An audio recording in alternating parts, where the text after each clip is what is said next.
India संयुक्त राष्ट्र सुरक्षा परिषद में सुधार की मांग करते हुए भारत ने कहा है कि नए बोतल में पुरानी शराब भरकर हम नए परिणामों की उम्मीद नहीं कर सकता।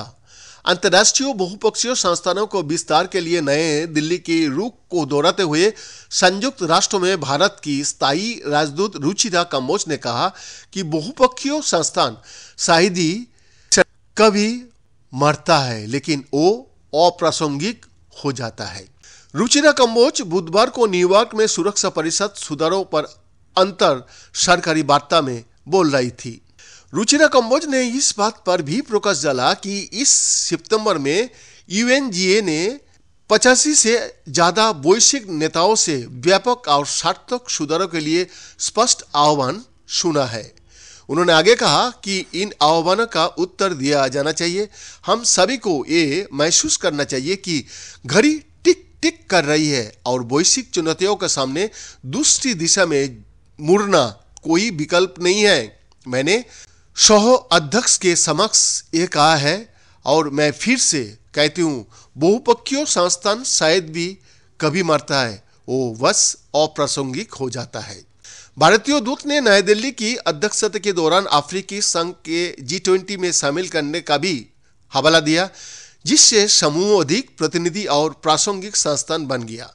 कंबोज ने आगे कहा कि भारत की पहल पर अफ्रीकी संघ सितंबर में नई दिल्ली शिखर सम्मेलन में G20 का स्थायी सदस्य बन गया। इस प्रकार यह सुनिश्चित हुआ कि वैश्विक दक्षिण से एक महत्वपूर्ण और मूल्यवान आवाज वैश्विक प्रशासन और निर्णय लेने के एक प्रभावशाली संस्था में जुड़ गया है।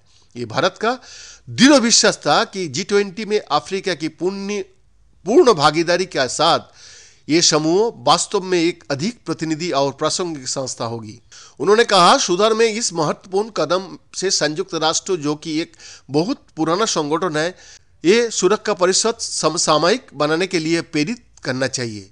व्यापक प्रतिनिधित्व आखिरकार प्रभावशीलता और विश्वसनीयता दोनों के लिए एक शर्त है। भविष्य का शिखर सम्मेलन अगले साल होगा, इसलिए यदि मैं एक घिसी-पिटी बात का उपयोग कर सकता हूं तो ये संयुक्त राष्ट्र चार्टर के प्रति हमारी प्रतिबद्धता की पुष्टि करने और सुरक्षा परिषद सुधार सहित सामान्य रूप में सुधारों पर केंद्रित चार्टर की समीक्षा करने का एक सुनहरा अवसर प्रदान करता है। कंबोज ने सदस्यता की श्रेणियों के मुद्दे पर 2015 फ्रेमवर्क दस्तावेज का हवाला दिया, जिसमें फ्रेमवर्क दस्तावेजों में अपनी स्थिति प्रस्तुत करने वाले 122 में से कुल 113 सदस्य देशों ने दोनों में विस्तार का समर्थन किया। उन्होंने आगे कहा कि भारतीय प्रतिनिधिमंडल का मानना है कि बातचीत केवल हमें आगे तक ले जा सकती है और भारत दुनिया के सबसे बड़े लोकतंत्र के रूप में ग्लोबल साउथ की आवाज को सुनने के लिए प्रयास करना जारी रखेगा।